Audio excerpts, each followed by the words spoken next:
الحمد لله الحمد لله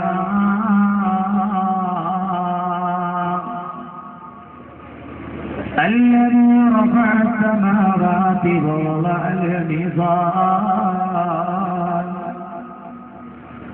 وأقيم الوزن بالقسط ولا تخسروا الميزان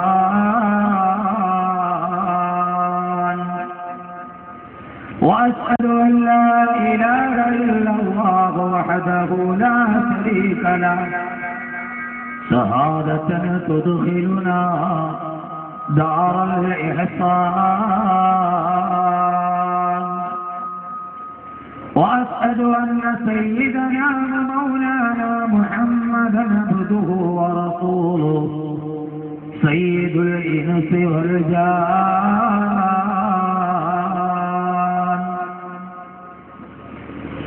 أعوذ بالله من الشيطان الرجيم بسم الله الرحمن الرحيم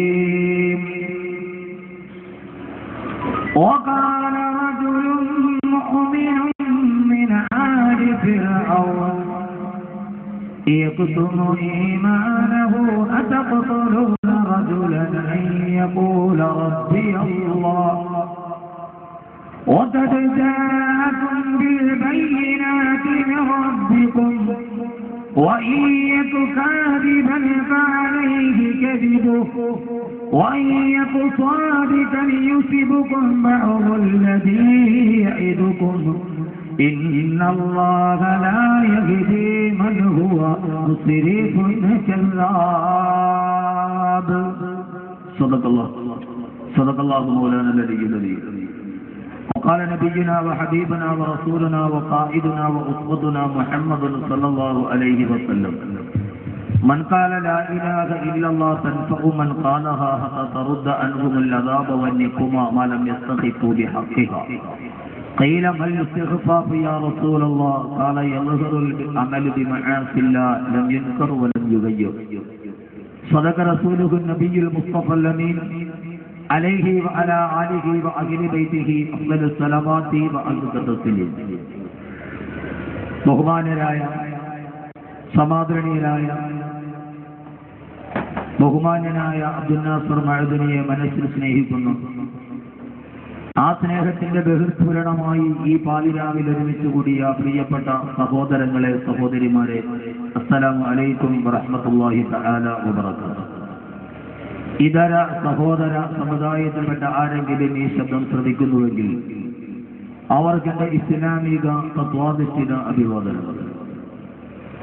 പരമകാരുണികനും പരമദയാലുവും പരമാധിപതിയും പരമാധികാരിയും പരമാധിനാഥനുമായ അല്ലാഹു സുബ്ഹാനഹു വ തആല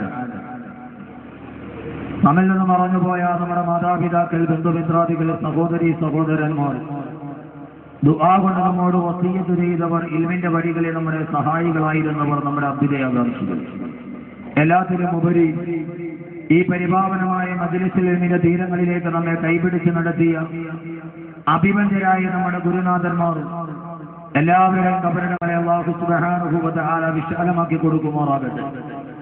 നമ്മുടെ എല്ലാവരുടെയും മനസ്സിന്റെ ഉള്ളിലെ ഒരു നിത്യവേദനയാണ് കാരിരും വഴികൾക്കുള്ളിൽ ജീവിതത്തിന്റെ ജന്മത്തിന്റെ വേദനാ മുഹൂർത്തങ്ങളിലൂടെ കടന്നുപോയ ബഹുമാനനായ അബ്ദുൽ നാസർ മഅദനി ഉസ്താദ് അവറുകൾ, അല്ലാഹു ഈ മഹാസംഗമവും പ്രാർത്ഥനയും ഒക്കെ അദ്ദേഹത്തിന്റെ മോചനം എളുപ്പമാക്കാനുള്ള ഏറ്റവും വലിയ സുഹൃതമായി സ്വീകരിക്കട്ടെ. അതിന്റെ പ്രതിഫലം അല്ലാഹു എത്രയും പെട്ടെന്ന് കാണാൻ ഒരു അവസരവും നൽകട്ടെ എന്നൊരൊറ്റ ദുആയോട് എന്റെ സാധാരണ ഒരു മതപ്രഭാഷണം പോലെ മുഖദ്ദിമയെന്ന് നീട്ടി പറയാനുള്ള സമയം ഒന്നുമില്ല. ഏതാണ്ട് വളരെയേറെ കഴിഞ്ഞുപോയ ഒരു സദസ്സാണ്. ഇതിനപ്പുറം എന്റെ പ്രഭാഷണം കഴിഞ്ഞാൽ ഉടനെ ഈ സദസ്സിന്റെ ഏറ്റവും പ്രധാനപ്പെട്ട ഭാഗം ബഹുമാനനായ അഭിവന്ദനായ സൂഫി വര്യൻ ഷേഖുന മാത്തൂർ ഉസ്താദ് അവറുകൾ നമ്മുടെ അടുക്കൽ വന്ന് അദ്ദേഹം വെയിറ്റ് ചെയ്യുകയാണ് ദുആയ്ക്ക് വേണ്ടി.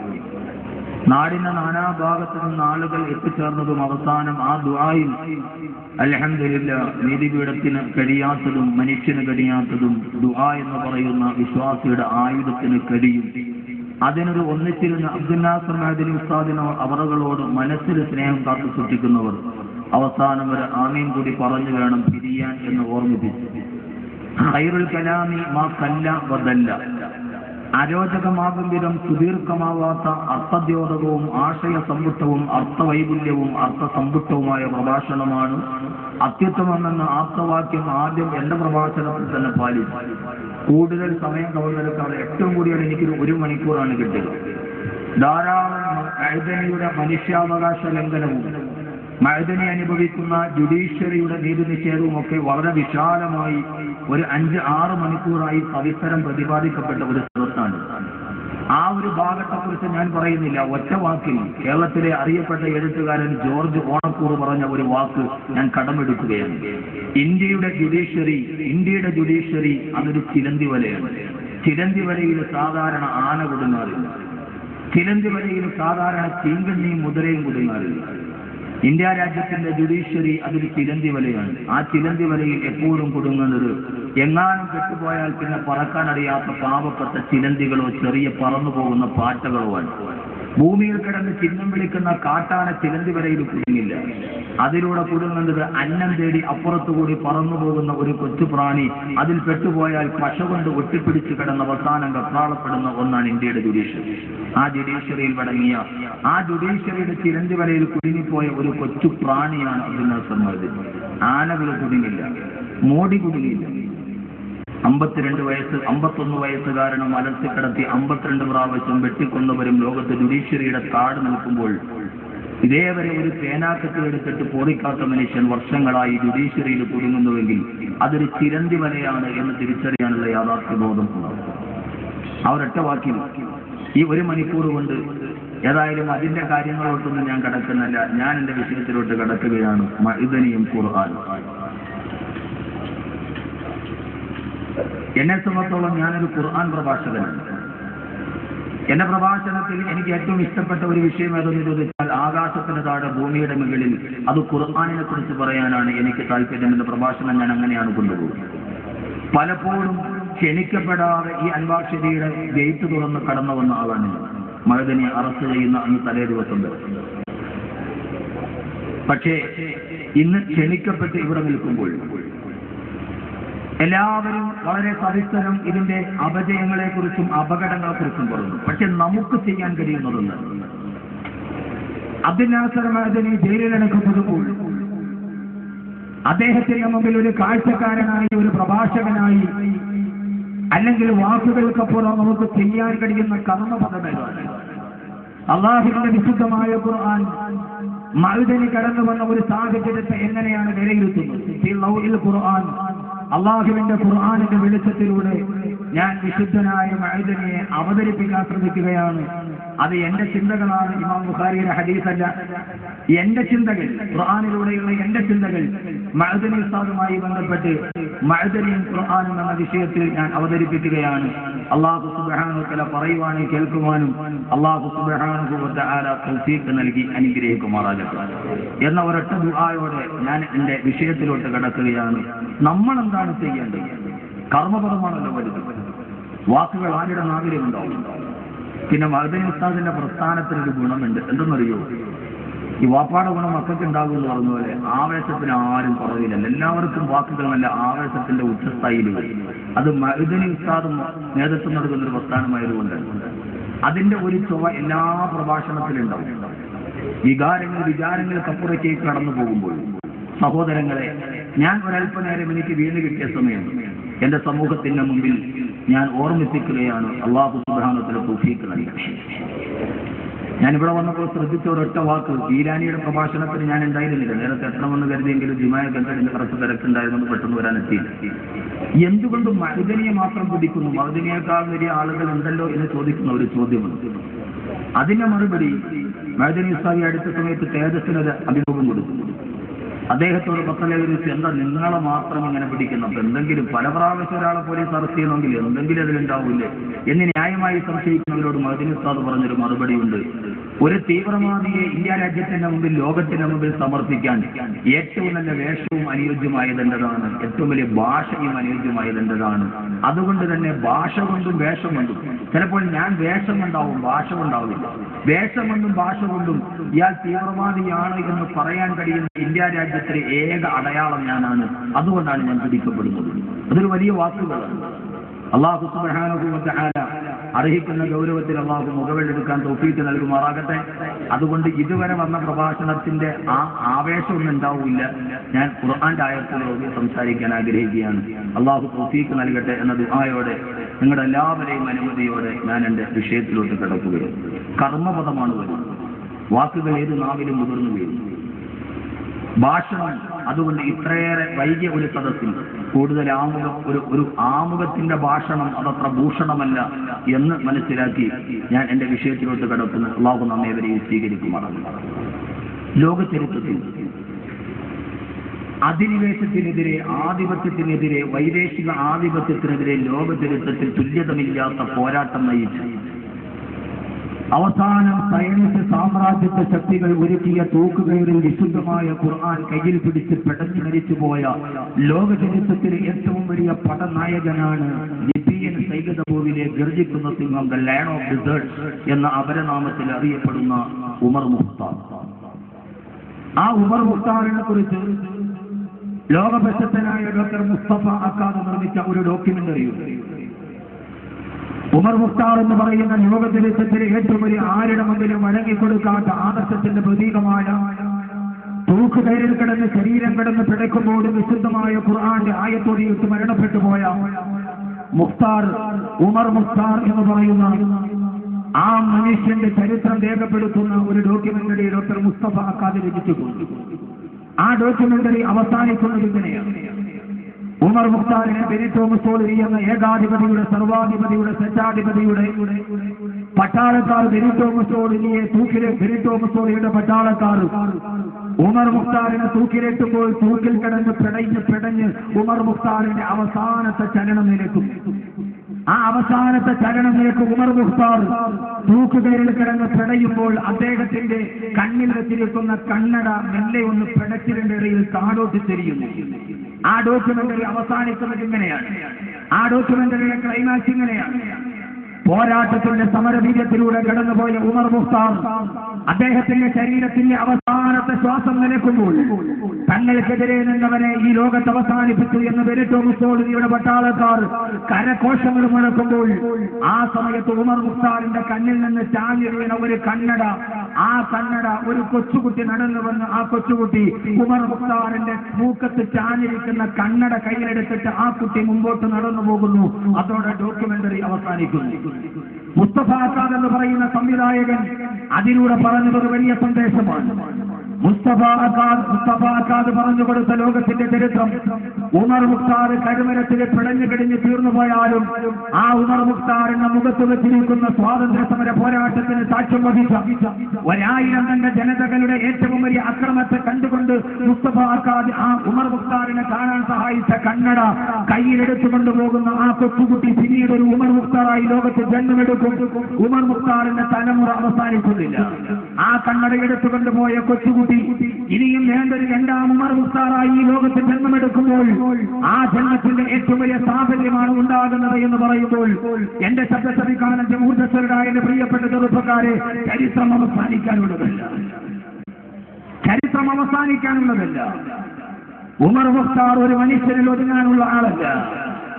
ആ ഒരാൾ മരണപ്പെട്ടു പോയാലും ഒരാളെ ഈ ലോകത്ത് നിന്ന് തുടച്ചു മാറ്റിയാലും അദ്ദേഹത്തിന്റെ ചുവട് പിടിച്ച്, അതുകൊണ്ടായിരുന്നവല്ലോ രാവിലെ സുബഹി നമസ്കാരത്തിന് വേണ്ടി പള്ളിയിൽ നിന്ന് ഇറങ്ങി വരുന്ന ലോകത്തിലെ ഏറ്റവും വലിയ നരനായാട്ടുകളൊക്കെ സാക്ഷ്യം വഹിച്ചിരിക്കുന്ന അമേരിക്കയുടെ ജാരസന്താനമായ ഇസ്രയേലിന്റെ വിമാനവീര പീരങ്കികളുടെ മുന്നിൽ കല്ലും കവണയും ഉപയോഗിച്ചിട്ട് ഇന്തിഫാദയിലൂടെ ചെറുത്തു നിൽക്കുന്ന ലോക സമര ചരിത്രത്തിന്റെ അപൂർവമായ സാന്നിധ്യമായ ഫലസ്തീൻ മുജാഹിദുകൾക്ക് നേതൃത്വം കൊടുത്ത ഷെയ്ഖ് അഹമ്മദ് യാസീൻ എന്ന് പറയുന്ന വയോവൃദ്ധൻ സുബഹി നമസ്കാരം കഴിഞ്ഞ് യെരൂസലേമിലെ പള്ളിയിൽ നിന്ന് ഇറങ്ങി വരുമ്പോൾ ആ സമയത്ത് ഷെയ്ഖ് അഹമ്മദ് യാസീൻ എന്ന നേതാവിനെ കൊന്നൊടുക്കാൻ അമേരിക്കയുടെയും ഇസ്രയേലിന്റെയും ബോംബർ വിമാനങ്ങൾ തീതുപ്പുമ്പോൾ, ബോംബർ വിമാനങ്ങളുടെ വെടിയുണ്ടകളേറ്റ് ഷെയ്ഖ് അഹമ്മദ് യാസീൻ എന്ന് പറയുന്ന ആ സമര ചരിത്രത്തിന്റെ വീരനായകൻ ജെറൂസലേമിലെ പള്ളിയുടെ പള്ളിമുറ്റത്ത് കിടന്ന് പിടഞ്ഞു മരിക്കുമ്പോൾ, ഷെയ്ഖ് അഹമ്മദ് യാസീൻ എന്ന ധീര പോരാളി അവിടെ പിടഞ്ഞു വീടുമ്പോൾ, അന്നത്തെ ദിവസം ഒരു അഹമ്മദ് യാസീൻ മരിക്കപ്പെട്ടാലും വധിക്കപ്പെട്ടാലും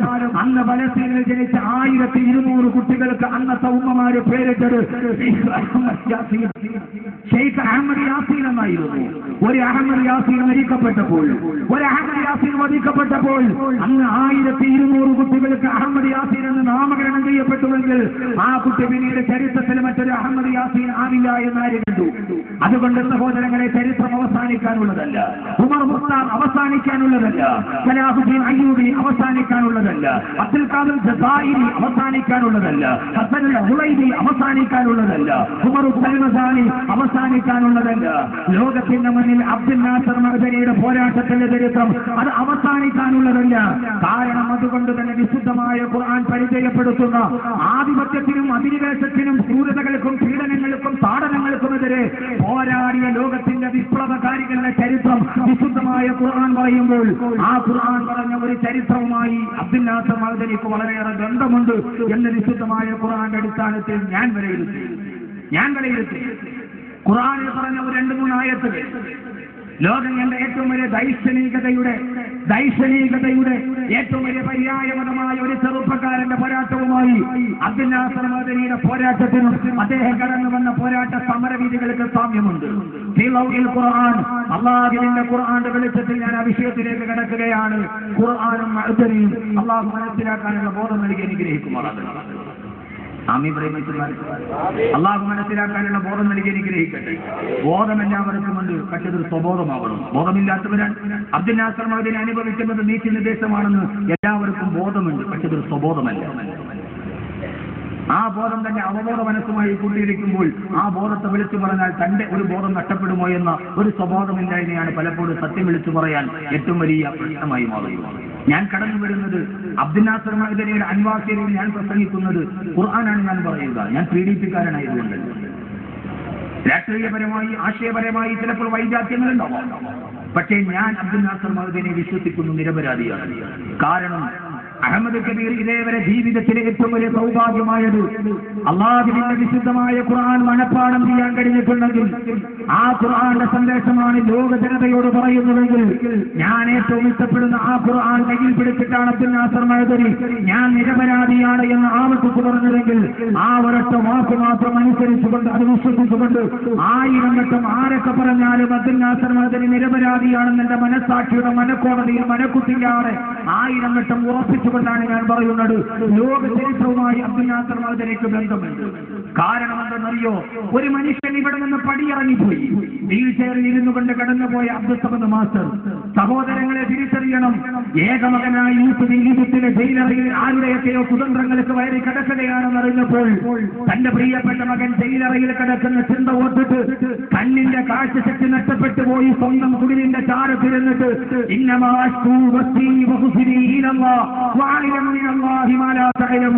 എന്റെ ആവലാതിയും എന്റെ വേവലാതിയും എന്റെ മകൻ നഷ്ടപ്പെട്ട എന്റെ കണ്ണുനീരും എന്റെ വ്യതയും എന്റെ ശ്രദ്ധയും എന്റെ ആധിയും എന്റെ വ്യാധിയും എന്റെ വേവലാതിയും എന്റെ ആവലാതിയും ഞാൻ എന്റെ പടച്ചതമ്പുരാനോട് പറഞ്ഞിട്ട് ഇരിക്കുന്നു എന്ന് പറഞ്ഞ് കണ്ണിന്റെ കാഴ്ച നഷ്ടപ്പെട്ട് മകൻ നഷ്ടപ്പെട്ടു പോകുമ്പോൾ വേറെ മക്കളില്ലാത്തത് കൊണ്ടല്ല, 11 മക്കൾ വേറെയുള്ളപ്പോഴും 12ാമത്തെ മകൻ ആ പ്രിയപ്പെട്ട മകനേറെ സ്നേഹിച്ച മകൻ അള്ളാഹുവിന്റെ വിശാലത്തിന്റെ ദൗത്യമേറ്റെടുത്ത മകൻ ജയിലറയിൽ അടക്കപ്പെടുമ്പോൾ ആ ഒരൊറ്റ ദുഃഖം കാരണത്താൽ കണ്ണിന്റെ കാഴ്ച നഷ്ടപ്പെട്ടു പോയ ഉക്കുനബിക്ക് സമാനനായി രണ്ടാമത് അള്ളാഹുവിന്റെ ഗേറ്റിൽ നിന്ന് പ്രിയപ്പെട്ട മകനെ പിടിച്ചിറക്കി കൊണ്ടുപോകുമ്പോൾ ആ ഒരൊറ്റ ആദി കൊണ്ട് മാത്രം പക്ഷാഘാതം പിടിപെട്ട് വീൽ ചെയറിൽ ഇറങ്ങിപ്പോയ ഒരു അബ്ദുൽ നാസർ മാസ്റ്ററെ കാണുമ്പോൾ ചരിത്രത്തിന്റെ യൗക്കൂബിനബിക്കുമായി ആ മനുഷ്യന് സാമ്യമുണ്ട് എന്ന് തിരിച്ചറിയാൻ നമുക്ക് കഴിയും. ആദരവായ പ്രവാചകൻ നബി മുഹമ്മദ് മുസ്തഫ, ഞാൻ പറയുന്ന ചരിത്രം അതല്ല.